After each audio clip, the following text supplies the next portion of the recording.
sur le territoire et hors le territoire. J'ai eu énormément d'appels, moi, de personnes qui sont venues vers moi pour me demander où on allait dans cette affaire. La question que nous posons à la municipalité est la suivante. Où en est-on de ce dossier?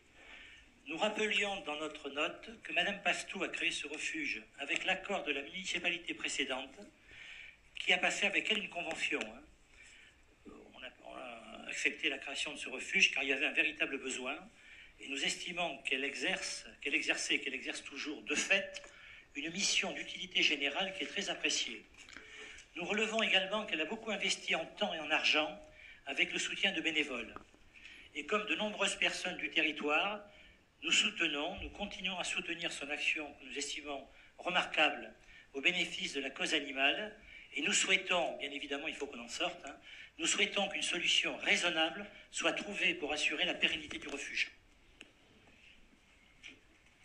Alors, je vais essayer de vous répondre, je vais vous répondre de la façon la plus complète sur ce dossier, qui effectivement émeut beaucoup de personnes acérées et en dehors de Céré aussi. Alors, vous posez la question, dans votre question, il y a plusieurs questions. Vous posez la première question, est-ce que, pour nous, vous me demandez, est-ce que Mme Pastou mène une mission utile? Et je veux dire que c'est aussi mon avis. Et c'est pour cette raison que, bien que sachant depuis ma prise de fonction en juillet 2020 les difficultés de ce dossier, on a constamment proposé à Marina de trouver des solutions avec elle. Que ce soit moi, je suis allé la voir directement, ou M. Martivilla, qui est allé la voir aussi. Et vous savez bien, comme tout le monde, notre attachement aux animaux et à leur bien-être. Ce n'est pas cela qui est en cause, bien au contraire.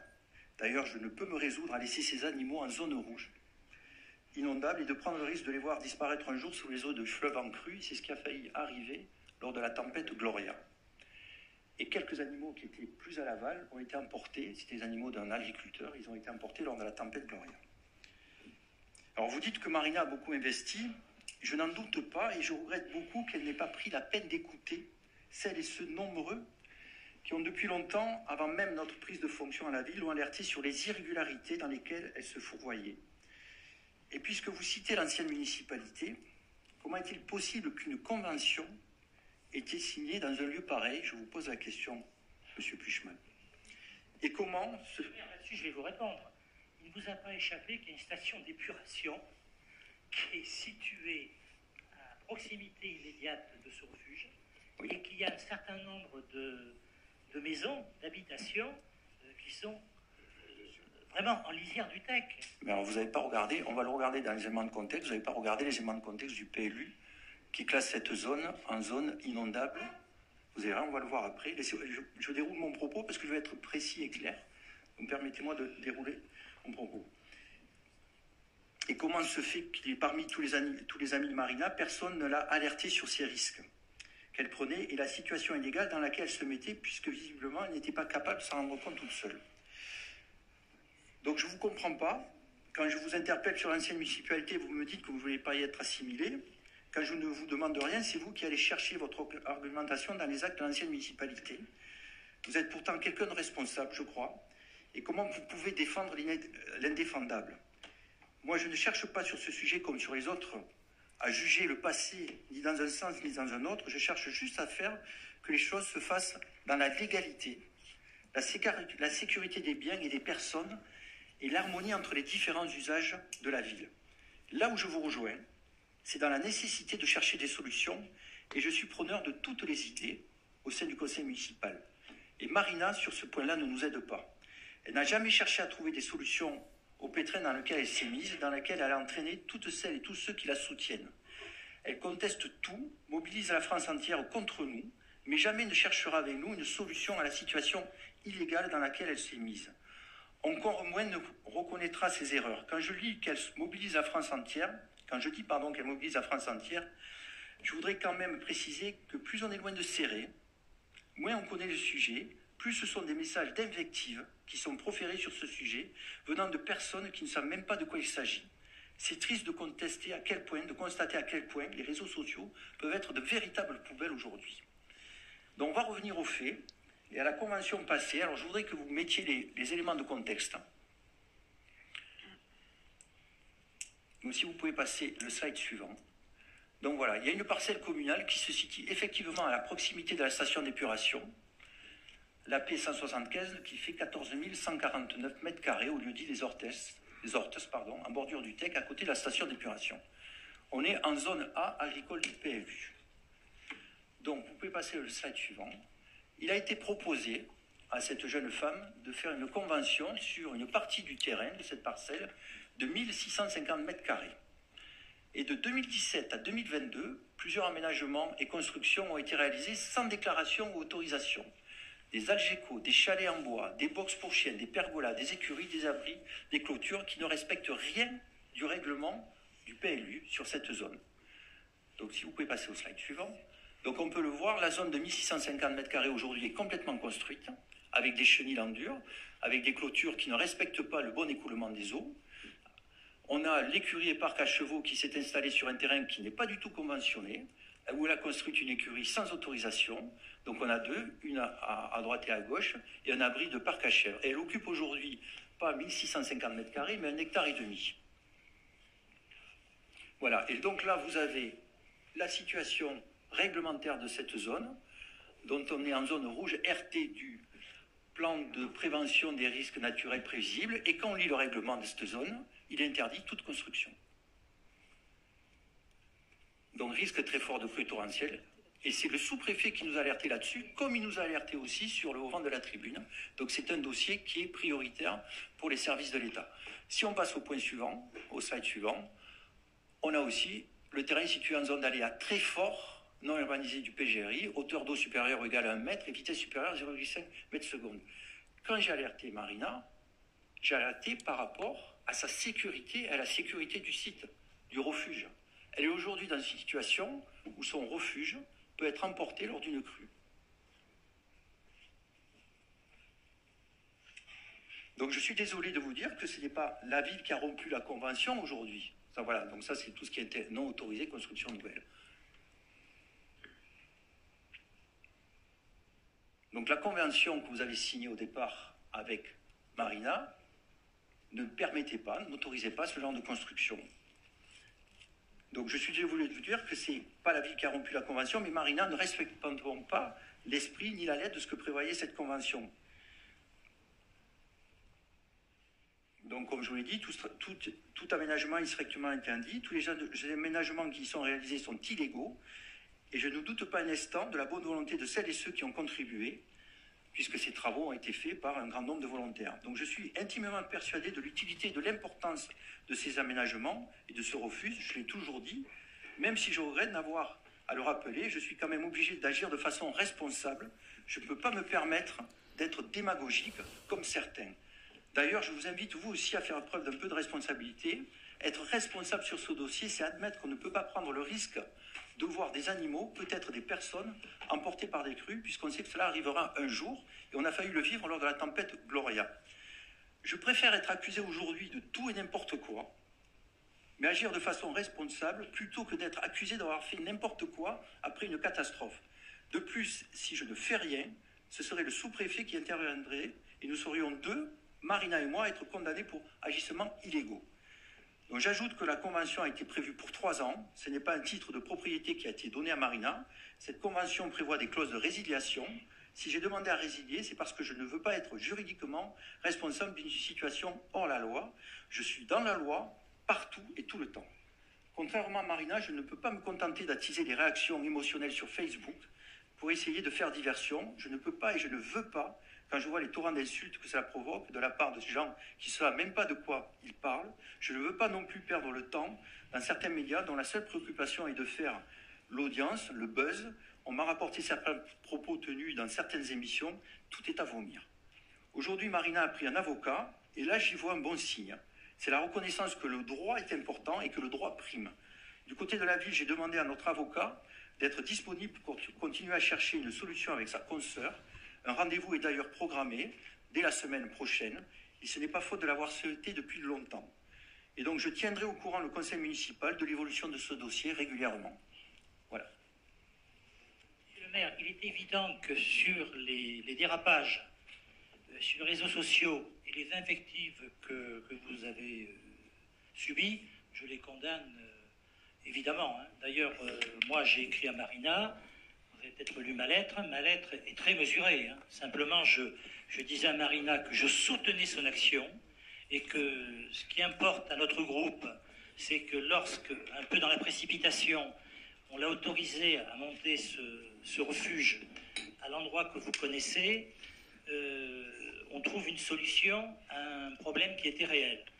À la décharge de Marina, c'est vrai qu'elle s'est étendue au-delà de ce qui était prévu dans la Convention, mais je le rappelle, qu'elle avait eu l'accord verbal de l'ancienne municipalité et qu'on devait régulariser tout ça. Bon, entre-temps, vous avez pris les commandes de la municipalité avec une optique tout à fait autre. Moi, ce qui m'importe, c'est qu'on trouve vraiment une solution, et une solution satisfaisante pour tout le monde. Alors, quand vous dites avec une optique tout à fait autre, je ne peux pas l'entendre, ça. L'optique, c'est la loi, monsieur Puchmal.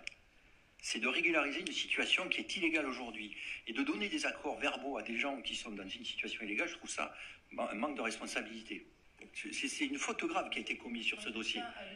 Dans une situation illégale, Marina, puisqu'elle avait une convention communale en bonne et due forme. Mais regardez... Mais vous avez laissé faire des installations qui ne sont pas conformes. C'est vrai qu'elle s'est un petit peu étendue, mais enfin... Non, alors, elle s'est, sur le site des 1650 mètres carrés, les installations qu'elle a faites ne sont pas autorisées, elle n'aurait pas dû les faire. Ça, c'est des installations qui ont été faites dans le périmètre de la Convention, et après, elle s'est étendue, sans autorisation. Et vous allez vous adresser à tous ces propriétaires de maisons qui sont en bordure du TEC, qui sont également en zone inondable? Mais ça, elles sont construites, elles sont là depuis des siècles, depuis des années. Oui, non, mais là, on est sur aujourd'hui, on ne peut plus construire sur ces zones-là. Voilà. Enfin, là, on ne peut pas quand même tout confondre entre des édifices qui existent depuis un certain temps, qui se trouvent dans une zone bien avant que les zones ne soient classées, et actuellement de se retrouver en connaissance de cause avec la gestion d'un éventuel problème. Je voudrais juste rappeler quelque chose. Lorsque nous sommes arrivés aux affaires, pour parler comme on parle trivialement, un des premiers dossiers qu'il a fallu régler, à la demande de la sous-préfecture et de la préfecture, ça a été la problématique qui avait été révélée par la tempête Gloria, c'est-à-dire tout ce que l'ancienne décharge qui avait été remise à jour au moment où les flots ont balayé, emporté tout le terrain. Il faut savoir qu'à ce moment-là, quand on s'est déplacé, sur cette zone-là, les mesures, donc là c'est factuel, hein, ce sont les faits et ce sont les ingénieurs qui sont chargés de surveiller la zone qui l'ont dit. Donc le lit du TEC, les berges du TEC se sont déplacées entre les anciennes mesures et les nouvelles de 60 à 70 et jusqu'à 80 mètres dans cette zone-là. Donc à ce moment-là, il y a eu quand même des moments qui ont été assez complexes. Donc là, ça a été un problème de pollution qui a été révélé, mais à peu de choses près, ça aurait pu être une autre problématique qui aurait pu voir le jour. Ça, c'est dans un premier temps. Dans un deuxième temps, enfin, je veux dire, personne ici ne conteste la justesse de la cause que cette dame défend. Personne. Le seul problème, c'est qu'une cause peut être très juste. Elle ne justifie pas pour autant qu'on déroge à un certain nombre de règles de la loi. Parce que si on autorise, enfin je veux dire, comparaison n'est pas raison certes, mais à ce moment-là, si on défendait l'implantation d'une école, quelle que soit la cause qu'on défende, un hôpital, je ne sais pas, on n'implanterait pas les pattes dans une zone et pourtant c'est une nécessité, une cause d'intérêt général, public, etc. C'est une très bonne cause. C'est pas pour autant qu'on a le droit, parce qu'on défend une bonne cause, de s'implanter dans un site qui n'est pas autorisé. Si on laisse Marina s'implanter là-bas et continuer de s'étendre, selon quelles règles on va empêcher qui que ce soit d'autre qui défendrait une cause qui serait défendable de continuer de venir s'installer à côté d'elle ou de s'étendre sur une autre. On est sur les berges du TEC. On est sur une zone rouge estampillée inconstructible. On ne peut pas, en le sachant, permettre que ça perdure. Ceci étant, on a fait un certain nombre de propositions. sur des terrains, on est prêt à accompagner un déménagement, etc., qui ne va pas se faire du jour au lendemain. Si on avait reconduit la convention, ça veut dire qu'on cautionnait. À un moment, il faut quand même mettre un terme à une situation et essayer, bien entendu, d'y apporter une résolution. Donc l'objectif, ce n'est pas de se débarrasser, parce que c'est ce qui se dit et c'est ce qui s'entend, et parfois c'est assez difficilement audible, parce que c'est ordurier, insultant, etc., etc. Mais on est quand même de plus en plus amené à se retrouver dans des situations où tout devient une agora, une place publique, mais une place publique qui n'a pas été définie, sans règles. Du jour au lendemain, on se retrouve jeté en pâture aux réseaux sociaux sans que les gens ne connaissent ni les tenants ni les aboutissants, mais tout le monde a une opinion. Tout le monde a une opinion. Mais là, il y a un certain nombre de faits qui sont réels, qui sont avérés. Nous, on est prêts à trouver une solution, mais pas de cette manière-là, pas comme ça. Pas comme ça, c'est pas possible. Les choses, elles ne se règlent pas comme ça sur la place publique avec un niveau Enfin, je sais pas, je veux pas le qualifier parce que ça finit par être très désagréable quand même. Des attaques de personnes, enfin, c'est grave. Merci José. Monsieur Plante voulait prendre la parole. Oui, lors des élections, nous avions identifié cette problématique. Et cette problématique, je crois qu'elle était effectivement connue de l'ensemble des personnes qui se sont intéressées à ce sujet. Mais par contre, il ne vous a pas échappé non plus qu'on n'a aucun autre refuge qui soit situé du Haut-Val-Espire jusqu'à notre communauté de communes.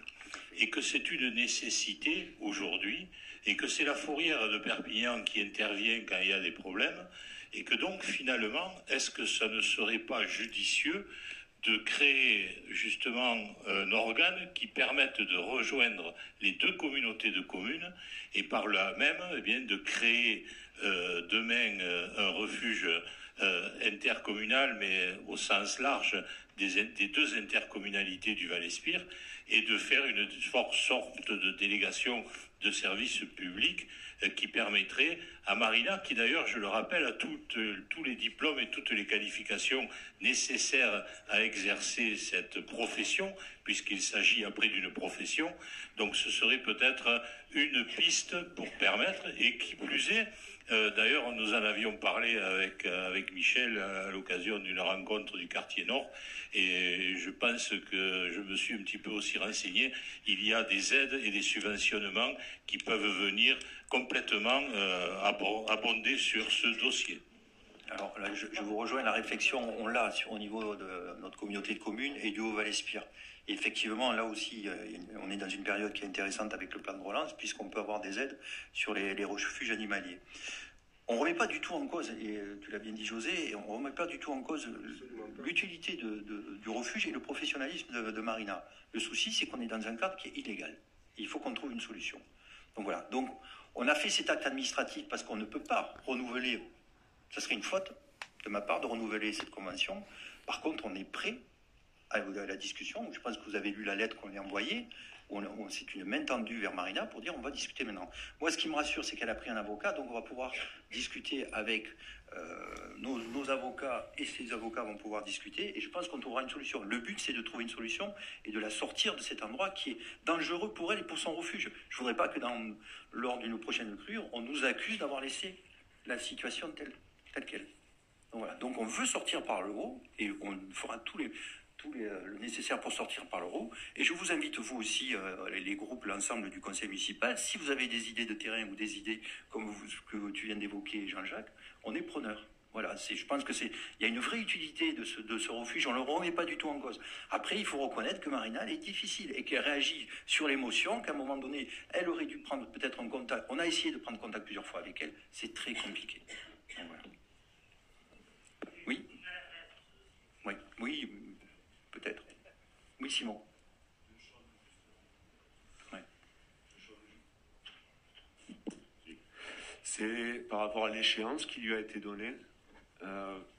Si je ne me trompe pas trop, on a entendu parler de quelque chose en juin vers le 20 juin, 23 juin, je crois. C'est la date d'anniversaire. C'est la date de... Est-ce que c'est pas un peu compliqué de bouger des choses aussi rapidement? Et est-ce que c'est quelque chose qui est ferme?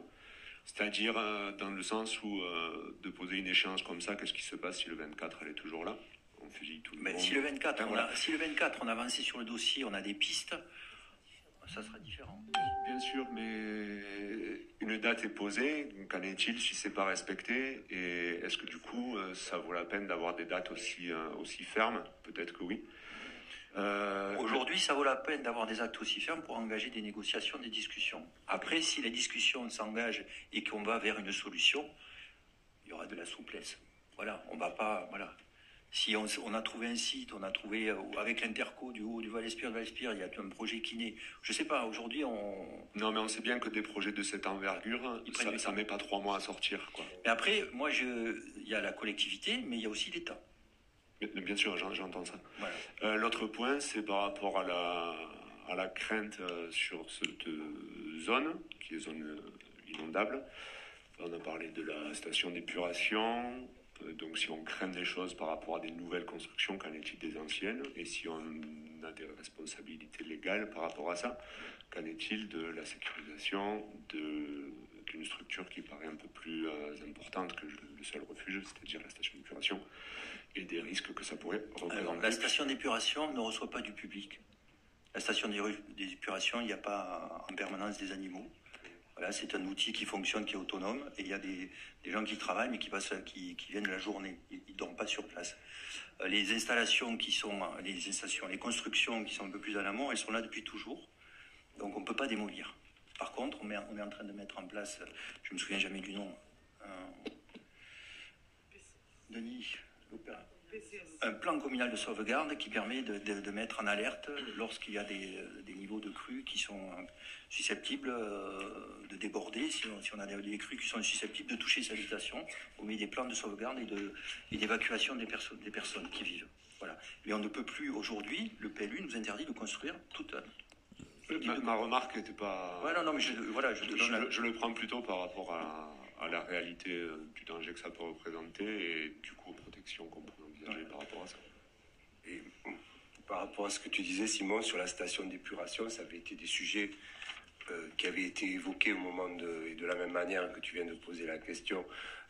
L'un d'entre nous l'avait posé à ce moment-là en conseil municipal et nous étions dans l'opposition en s'inquiétant du fait qu'on implantait une station d'épuration dans cette zone.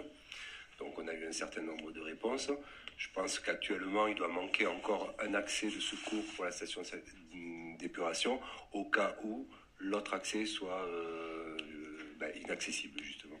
Donc il fallait qu'il y ait 2 accès et de mémoire, je crois que le deuxième à vérifier n'est pas encore n'est pas encore carrossable en tout cas. Et puis, juste une remarque. De fait, les stations d'épuration, 80% des stations d'épuration en France sont en zone inondable. C'est le point bas. On rejette au point bas, donc on rejette à la rivière. Voilà, donc c'est des ouvrages qui sont construits en zone inondable, qui sont souvent protégés.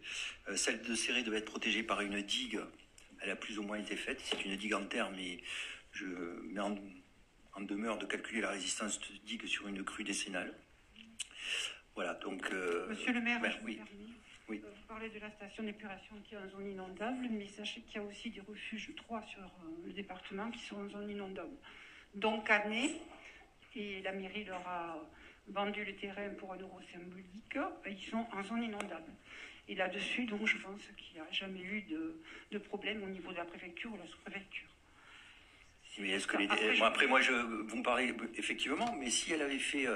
elle avait construit ses ouvrages en fonction des recommandations, c'est-à-dire les clôtures sont des clôtures qui sont pleines, c'est des box qui sont pleines, elle n'avait pas à les construire. Oui, je comprends bien, mais comment voulez-vous faire un refuge sans box pour les chiens? C'est pas possible. Mais je voudrais savoir les refuges de Canet qui ont été autorisés en zone inondable, comment ils sont conçus? Comment ils ont été conçus? Peut-être elle aurait dû s'informer avant. En bois, c'est normal que les box soient les box sont en dur, béton, fondation, blocs qui ont été montés. Mais sur 50 cm. Hein. Ils sont pas hauts, hein. Comment? Ils sont pas hauts, les box. Hein. C'est pas des maisons, hein. C'est juste des... Je sais pas, des blocs sur 50 cm de Mais haut. je vous inviterai lors des réunions avec le préfet et le sous-préfet, vous leur donnerez ces Oui, je veux explications-là. bien. Ils vont Je vous veux dire bien. que la loi est la loi. Donc, je vous le redis, on ne veut pas interdire l'activité de refuge sur le territoire de la communauté de la ville de Céret ou de la communauté de communes. On veut trouver une solution avec Marina. J'espère qu'elle entend le message. Voilà, on a une réunion qui est prévue dès lundi. Donc on fera part de l'évolution du dossier. Mais nous, ce qu'on veut, c'est sortir par le haut de ce dossier et la mettre dans une situation de confort pour travailler. Est-ce qu'il y a d'autres questions là-dessus, sur ce dossier? Oui, Simon. Juste par rapport à la possibilité d'acquisition foncière par la mairie, du coup, on rejoint ce problème au niveau du contexte agricole et de la difficulté à accéder à du foncier. Est-ce que une réflexion sur de l'acquisition mixte pourrait être envisageable? Tout est envisageable sur ce dossier.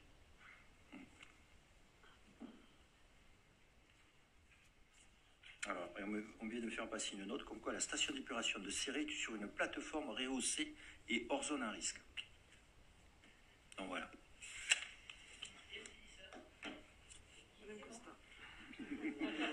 C'est Madame Costa qui est notre DGS. Je pense qu'il connaît bien ce dossier. Non, on ne va pas rentrer dans les détails. Moi, je crois qu'on est tous d'accord pour qu'on trouve une solution. Et on ne va pas chipoter. Hein. Le niveau de la station d'épuration et le niveau de l'endroit où est implantée Marina, il y a 20 cm de différence. Hein. Écoutez, moi, je connais très très bien ce dossier. J'y étais allé à l'époque. Je rejoins ce qui a été dit également. Bon, c'est vrai qu'elle est en zone inondable. Enfin, le risque est très très faible. Tout le monde le sait ici. Mais la loi est la loi, donc si vous voulez trouver une solution, trouvez-la, mais surtout trouvons-la en ménageant les intérêts de ce refuge qui semble d'une utilité évidente. Et bien sûr, bien sûr.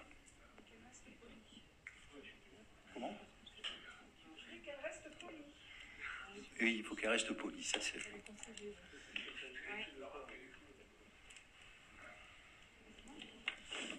Très bien, sur ce point-là. Donc il y avait un autre point aussi qui a fait polémique et qui a aussi été relayé dans les réseaux sociaux, c'est ces fameux horodateurs